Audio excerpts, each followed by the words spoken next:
অর্ধের জন্য ডিম ভাজতেছি। স্যান্ডউইচ বানাবো। ম্যাডামে করে দিয়েছে পাঁচমতি না ঘুমাইলে অর্ধেক করে স্যান্ডউইচ বানাই দিস, তো ওরা খাইবনি। আমি আচ্ছা ঠিক আছে বানাই দিন। তো সকাল সকাল এখন স্যান্ডউইচ বানালাম। এই রুটিটা কিন্তু রুটি না, ভাজা রুটি না, এটা কিন্তু কাঁচা আটার রুটি।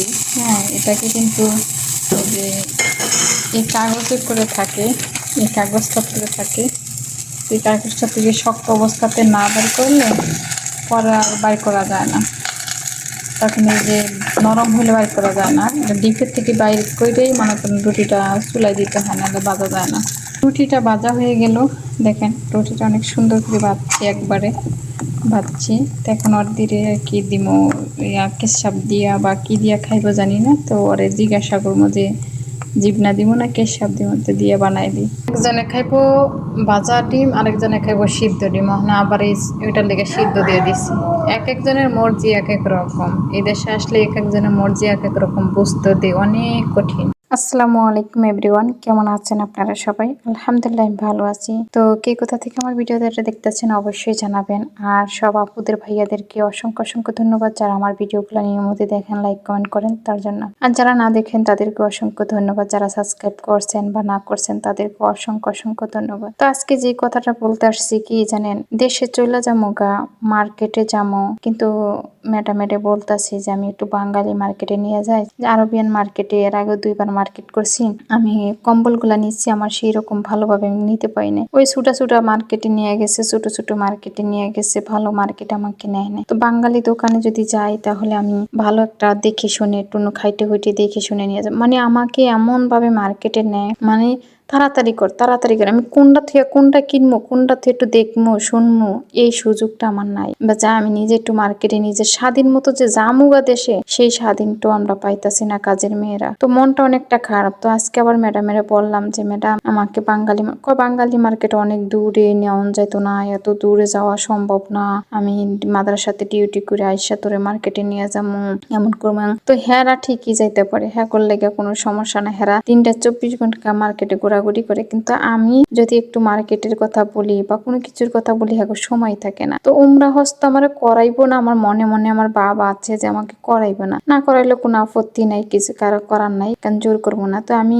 এখন মনে করেন যে যদি বাঙালি মার্কেটে না নেয়, তো মনে করেন মালিকের বলে দিব যে আমি আর মার্কেটে যাম না, থাক মার্কেট করা লাগবে না, তোদের সময় নাই, তোদের অসময়, থাক সমস্যা নাই, মার্কেটে আমি দেশে যাই করবো। এগুলা সব মশা দিয়ে নিতাছি, কারণ আমার সমস্ত কাজ দেখেন, এই যে তুত ফালায়, তুত উপরে রাখছে, যে ছোট মাইয়া দুইটার ভয়ে ভয়ে উপরে রাখছে, তো এগুলা সব নামাইছি, নামাইয়া এখন এগুলার সব ধুমো, আবার এগুলার মুসমো, মইসা টুইসা সুন্দর করে ক্লিন করবো। তো এখানে সব হয়েছে ডিব্বা, আর এই যে জিপনা আনে, জিপনার সব কৌটাগুলা রাখা দেয় আমার ম্যাডামে, হালাইতেছে না, হুদি রাখা জমা করে থিয়া দেয়। তো এখানে হয়েছে আমার কাপড় চোপড় ধুইছি, কাপড় চোপড় ধুইতাছি মেশিনে, এক দাগ কাপড় চোপড় দিয়ে এক দাগ এগুলা ধুই। তো এদিকে রয়েছে জগের দুলাপ গুলা, তো এই জগ গুলো নামামো, জগ গুলা সুন্দর করে ধুমো, কাছের এই গ্লাস গুলা নামামো, এগুলা ধুমো, মুসমো, যা যা আছে এই দুলাপটা তো মুসমো, মানে এত বড় মা রান্না কর, মুছতে 4-5 দিন লাগিয়া জায়গা। তো এই যে এগুলা বাটি গুলা নামাইয়া সব ধুইছি, ধুইয়া এই যে ওখানে যে তৈলার উপরে বিছাই থুয়ে দিছি, এগুলা আবার মুচ্ছি আবার এই যে আর এটা আমার কাছে খুবই ভালো লাগতেছে, ফুলের মতো খুব সুন্দর লাগে। এগুলোর মধ্যে মনে করেন যে সালাদ বা অন্যান্য কিছু বানায় রাখ, সুন্দর লাগতেছে। তো এগুলো আমি সব মুইসা টুইসা রাখছি, এখন গুছামো। তো বিকাল বেলা আবার মালিককে ঘুমেতে দুপুর বেলা উঠছে, হ্যাঁ আমি তো দুপুর বেলা ঘুমাই গেছি গা। ম্যাডামে যে দুপুর বেলা গাম্বারি আনছে, গাম্বারি আনি এখন খাইছে। তো আমার লেগে একটু রেখে দিছে, সিবার লেগে একটু রেখে দিছে। তো এই আর কি, সবাইকে অসংখ্য ধন্যবাদ আমার ভিডিওটা দেখার জন্য, আমাকে সাপোর্ট করার জন্য। কে কে চিনেন বলেন তো, কে কে চিনেন এগুলা, এগুলা কি বলেন দেখি, কার কার অভিজ্ঞতা আছে এটা বলার জন্য। এগুলো আমি ব্লেন্ডার করে রাখছি, কেউ যদি বলতে পারেন তাহলে বললেন। হ্যাঁ দেখি। আসসালামু আলাইকুম প্রিয় ভাই ও বোনেরা, কেমন আছেন আপনারা সবাই? আমার মালিকের গরুর মাংস আনতে বলতে বলতে বলতে বলতে মনে হয় আমার গলা শুকিয়ে গেছিল। অনেক বছর, দীর্ঘ 8 বছর আমি এই সৌদির বাসায় থাকি। আমি অনেক দিন বলছি আমার অনেক মন চাইতেছে খাইতে, বলে না দেয়নি আমাকে। তো বলছে আইনা দিব দিব দিব করতে করতে তো আনা হয় নাই। এই যে আজকে আনছে, আনার পরে এখন আমাদের 1 কেজি মাংস আনছে মনে হয়। এখানে কি 1 কেজি হবে না আধা কেজি হবে জানি না। তো আমার বলছে অর্ধেক তুই রান্না করবি আর অর্ধেক আমার জন্য রান্না করবি। তো অর্ধেক আমার জন্য আমি রেখে দিছি। এই যে এখানে আমি একটু তেল আলাটা কিনেছি, আর ওনারা তো তেল পছন্দ তেমন করেন না, তাই আমি একটু আমি দেশে গেলে অবশ্যই খাইতে পারবো, সমস্যা নেই। ওনাদের জন্য ভালো ভালো মাংসগুলাই আমি নিছি আর কি, যেন বলতে না পারে যেন আসমা আমাদেরকে দেয়নি ভালো মাংস, এটা যেন না বলতে পারে। তো আমি এখানে নিলাম, আর আধা কেজির মতো এখানে রেখে দিলাম। আধা কেজি আমি আর রাহিম ওদিক পরের দিন রান্না করে খাবো। আজকে আমার মালিকের জন্য আমি রান্না করব, আর রান্না করে আমার মালিকের খাবো। তো কিভাবে রান্না করি সেটা দেখেন। চলেন আমি এগুলা ধুইয়া সুন্দর করে গুছাই গাছাই নিই। আর মালিকের মশলা আনতে কইছিলাম, আর আমার জন্য এই মশলাটা আনছে। এইখান থেকে আমি অল্প একটু মশলা দিব, আর এটার মধ্যে কিন্তু সমস্ত মশলাই কিন্তু এটার মধ্যে দ্বিতীয় মশলা দেওয়া লাগে না, তারপর আমি দিতে হইব, কারণ আমার মালিকেরা তো ঝাল খাইতে পারেন, এটার মধ্যে তো ঝাল দেওয়া আছে। এই কারণে কিন্তু আমি এটা করব না। হ্যাঁ, এই মশলাটা দিব অল্প একটু। এখানে আমি নিয়ে নিয়েছি তেজপাতা, লবঙ্গ আর গোলমরিচ, দারচিনি, এলাচ, এগুলো সবগুলো আমি নিয়ে নিয়েছি এই বাটিটাতে। আর মশলার জন্য নিয়েছি যেখানে এটা হচ্ছে ধনিয়ার গুঁড়া, জিরার গুঁড়া, আর সৌদিয়ান মশলা দুইটা। সৌদিয়ান মশলা এই তিনটাই সৌদিয়ান মশলা। আর এটা হচ্ছে হলদের গুঁড়া, এটা হচ্ছে মিক্স মশলা। আমার যে মশলাটা আইনা দিছি এটা থেকে একটু কোনা নিছি, এখানে ভিডিওতে একটু বেশি দেখা যায়। সবগুলা মশলার লবণ নিছি 1 চামচ, এগুলাই আমি দিয়ে এখন মাখাই নেব। আর সাথে নিছি এই যে আমার টোপলা করা আদা রসুন বাটাটা যা ছিল এটা নিয়ে নিছি। তো চলেন ওগুলা মাখাই।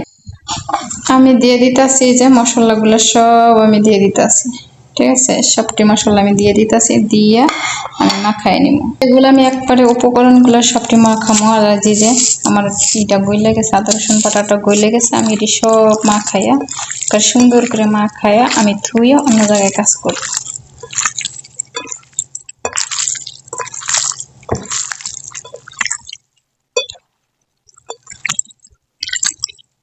তো এখানে কিন্তু আমি যেহেতু শুকনা মরিচের ফাঁকি দিই নি, যেহেতু আমি খাবো না এটা, এটার মধ্যে তো ঝাল আমি দিই নাই। হ্যাঁ, এটার মধ্যে ঝাল খুব কম দিছি, ওই যে বললাম না একটু কোনা, হালকা একটু কোনা দিছি। এই তাও এটার মধ্যে হেও ঝাল করবে আর কি। তাই কারণে আমি মাখায় সুন্দর করে এটা এখানে আমি ম্যারিনেট করে এই যে আমি থুয়ে দিব, ঢাইকা থুয়ে দিব। এখানে আমি তেল তুল কিচ্ছু দিই নাই, ঠিক আছে? তেল টেল কিচ্ছু দিই নাই, তেল আমি পরে দিব আর কি। পেঁয়াজ টেস্ট কিছুই দিব না, এটা এইভাবে অন্যরকম ভাবে পাক করবো। তো আমি একটু পেঁয়াজ বেশি করে দিব, যেহেতু পেঁয়াজ একটু 3টা পেঁয়াজ নিছি, বড় বড় দেখে 3টা পেঁয়াজই নিছি। তো পেঁয়াজগুলোকে আমি কাইটে কুটে সুন্দর করে নিতাছি, কারণ হচ্ছে কি যে পেঁয়াজগুলো যদি না নেই তাহলে কেমন হবে। তো আমি একটু পেঁয়াজগুলো সুন্দর করে কাইটে চিকন চিকন করে, আর পেঁয়াজগুলো কিন্তু একবারে গোলাপি কালারের, পিঙ্ক কালারের, খুব সুন্দর লাগতেছে। তো পেঁয়াজগুলো কাইটে কুটে নিতাছি, এখন সিলা টিলা নিছি। আর আমার যে কি চোখ জ্বলা জ্বলছে বলার বাহিরে। তো এই যে পেঁয়াজগুলো কাইটে নিতাছি, আর পেঁয়াজগুলো ভাজার সময় আমি একটু লবণ দিয়ে দিছি হালকা, তাহলে পেঁয়াজটা তাড়াতাড়ি ভাজা হয়, লাল লাল ভাজা হয়, খুব সুন্দর করে ভাজা হয় কিন্তু পেঁয়াজটা। তো আমি এখন পেঁয়াজটা ভাজা শেষ, তো আমি যেগুলা মশলা আস্তা ছিল ওগুলো দিয়ে দিছি। দিয়ে এখন মনে করেন মাংসটা ম্যারিনেট করা মাংসর যেটা আছে সেটা আমি যে দিয়ে দিলাম। তো এখানে আমি আরেকটা জিনিস দিই নাই, কি জানেন? দিই নাই টমেটো সসটা, আমি দিই নাই। তো আমি টমেটো সসটা পরে দিয়ে দিতাছি, এখন দিয়ে দিব একটু হালকা দিব। তো এর মধ্যে দেখি কি মাংস যখন আমি সিদ্ধ বসাইছি একবার আরও কইমা গেছে। মানে 1 কেজি মাংস যদি রান্না করতাম আমার ম্যাডাম মালিককে খাইয়া 3-4 জনে খাইয়া কিন্তু ঠিক হইতো। এখন এখানে রাঁধছি পরে অল্প একটু হয়ে গেছে গা, পরে মেয়াস্তারি অর্ধেক খাইয়া লেছে। তো আমি মাংসগুলোকে সুন্দর করে কষাইছি। আসলে আমি এই 8-9 বছরে মাংস পাকাই না, তো এখানে কিন্তু ঝোলটা সাদা সাদা দেখলে কিন্তু কেউ মনে কিছু নিয়েন না, কারণ এভাবেই ঝোল হবে। তো এখানে আমার মালিক এখন দিয়ে তরকারি কম হয়ে যেতেছে, তো ম্যাডামে বলতেছে আসমা একটু কম হয়ে যাবে, তো একটু মিষ্টি কুমড়া দিয়ে দে, তরকারি দিয়ে দে, তাহলে একটু বাড়বে, সমস্যা নাই, কোনো সমস্যা নেই। তো আমি একটু মিষ্টি কুমড়া দিয়ে দিয়েছি। তো এই মিষ্টি কুমড়া দিয়ে রান্না করতেছি, আর একবারে মাখা মাখা ঝোল রাখবো আর কি। আমি খালি তাড়াহুড়ো করতেছি, মিস্তারে খালি কতক্ষণ পর পরই আসতেছে, আর হয়েছে, আর হয়েছে, আমি কি না এখনো হয় না, আর একটু দেরি, আর একটু দেরি, এরকম করতে করতে করতে করতে লাস্টে হয়েই গেল। মালিকে খাইছে, খাইয়া এত মজা পাইছে বলা আর বাহিরে। তো শেষমেশ আমাকে গরুর মাংস সে আইনা দিল। আলহামদুলিল্লাহ, এই যে মাংসটা বোনা করছি, মালিকে অর্ধেক নিয়ে গেছে খাইতে বললা, আর এতটুকু ম্যাডামের জন্য রাইখা দিছি। সবাইকে অসংখ্য ধন্যবাদ। আল্লাহ হাফেজ, আসসালামু আলাইকুম।